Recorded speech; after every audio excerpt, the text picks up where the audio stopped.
everybody! This week I have not one, but two book reviews to give you. First up, we're going to talk about the Rom-Commers by Kathrine Center.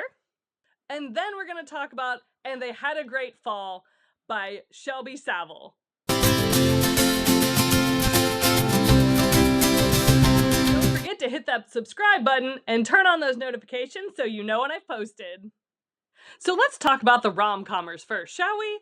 So we have Emma. She is the eldest daughter of her mother and father. She has a younger sister, and her mother has passed away, and her father is pretty ill. And as the oldest daughter, she really kind of saddled that burden of making sure her dad's okay, putting her life kind of on hold. She is a screenwriter, and she does pretty well at writing different things. They don't live in LA, so that does make it a little bit harder for her. And she has one of her best friends who does live in LA, and he calls her one day and says, "Hey, I have the opportunity of a lifetime for you. I need you to come to LA because I need you to help Charlie write a rom-com." Charlie is her like all-time favorite screenwriter. Like if you could pick a screenwriter that we all know, and I can't come up with one off the top of my head, that would be Charlie. Like that is her like number one fangirl screenwriter would be Charlie. And so she kind of begrudgingly goes. Her sister kind of kicks her out of the house and says, "Hey, it's my turn. You go live your life. I'll make sure dad is in good shape. Go do your thing." Sounds fantastic.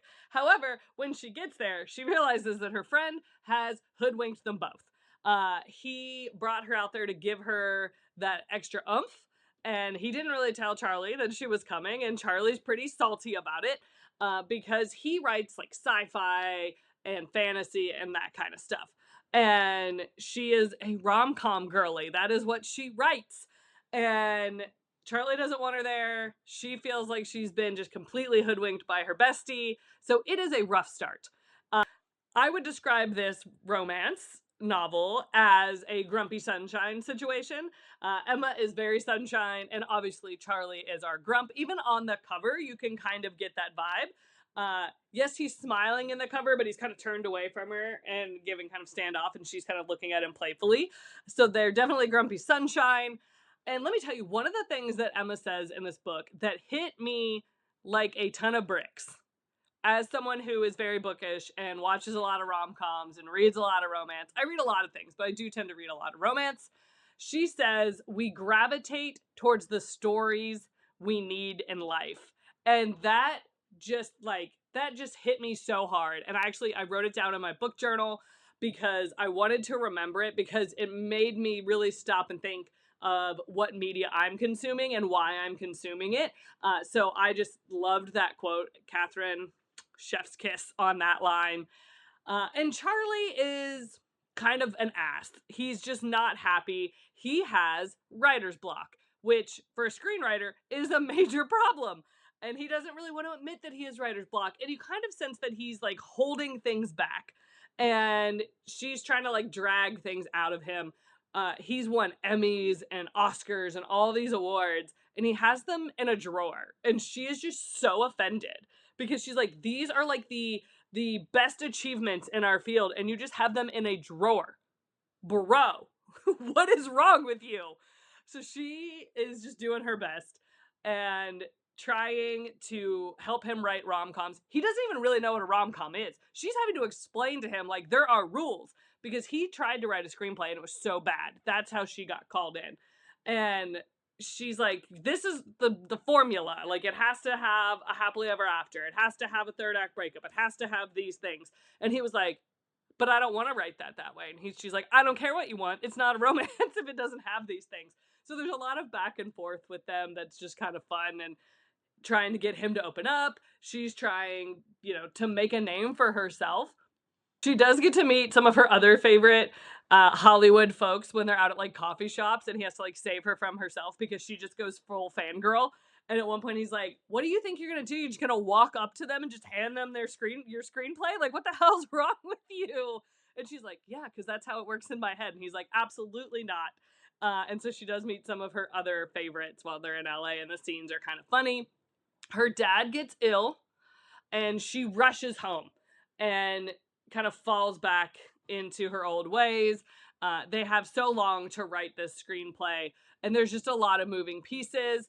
She gets him up in the mornings, makes him get in the pool. He has a thing about water. He doesn't like it. It's very Gatsby of him, I think, that he doesn't want to be in his pool. Is a lot of will they, won't they, and that kind of stuff, which is always kind of entertaining. And you learn why he's guarded. You learn a lot about kind of why he has writer's block. And he does have an ex-wife, and she reappears. And it's very questionable about why she reappears. As someone who lives in a fandom world a lot of times, my first thought when she reappeared was, this is a PR stunt. Someone's trying to put his ex and him back together to make it look like everything is really great in his life and all of the pieces are falling into place and he's like doing great.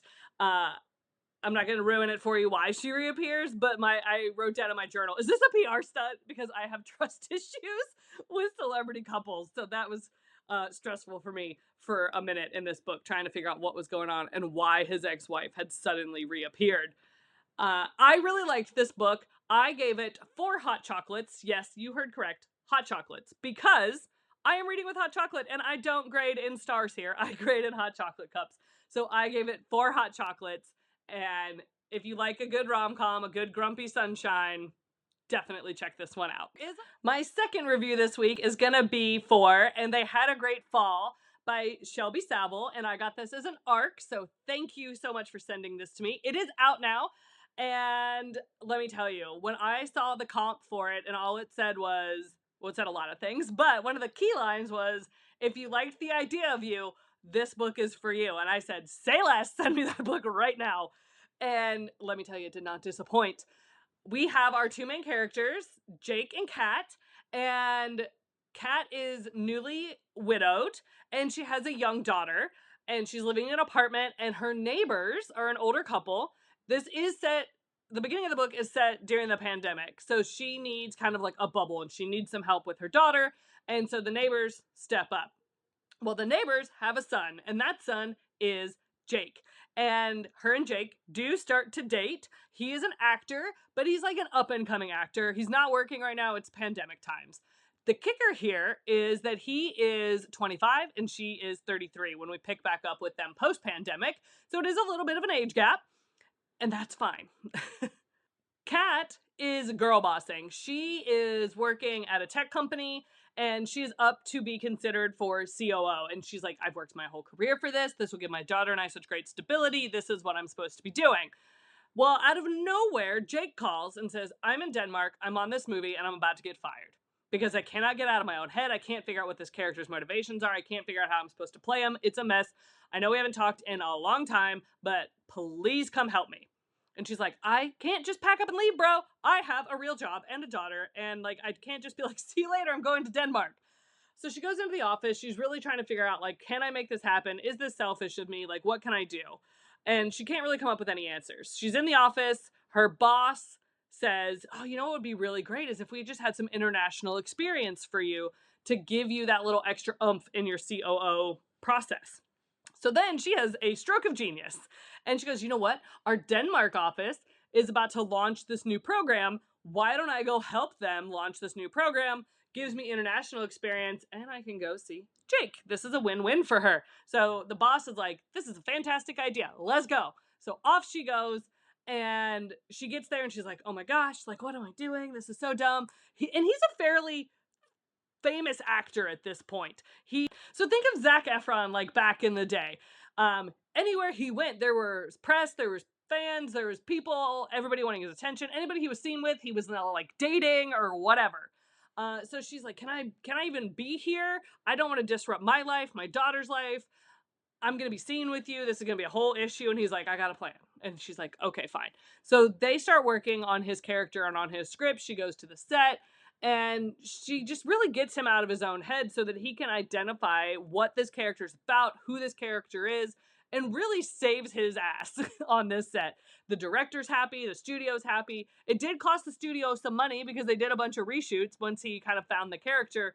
But really, they were happy with his performance overall. I did worry the entire time that they were out and about in Denmark because I kept thinking, there's no way this man is walking around the streets unnoticed. It's not possible.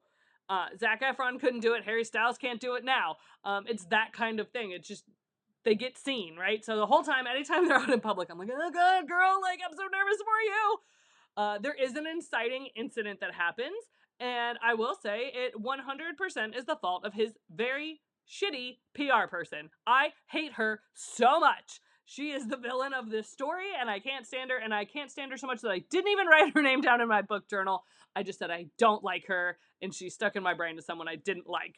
Of course, things go haywire. She's having issues with the new rollout because the packaging isn't working right. So she's having kind of crises with that at work.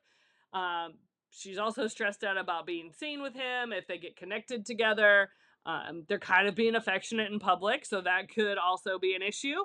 But she keeps telling him, like, we can't date, we can't do this. And he's like, but we can. Like, we only live once. Like, we like each other. We're into each other. Like, we should just pick this right back up. And she's kind of fighting it back and forth and struggling with what to do about it because she does like him, and she's worried about their age gap and like all that stuff that, women are gonna freak out about and men are just gonna be like, it's fine, we'll work it out. So it's that kind of vibe. And I gave this book 4.5 hot chocolates. Like I said before, I grade in hot chocolates. And I would definitely recommend it. So if you have not seen it anywhere, you should go find it. It didn't get buzzy. I'm disappointed because it really should have been buzzy. It was a great story. It also deals with grief and things like that. So beware of that going into it because she is grieving the loss of her husband. There is some spice to look forward to, as there always is in a romance. This is truly a romance. It is not a rom-com. So if you're looking for a rom-com, this is not your book.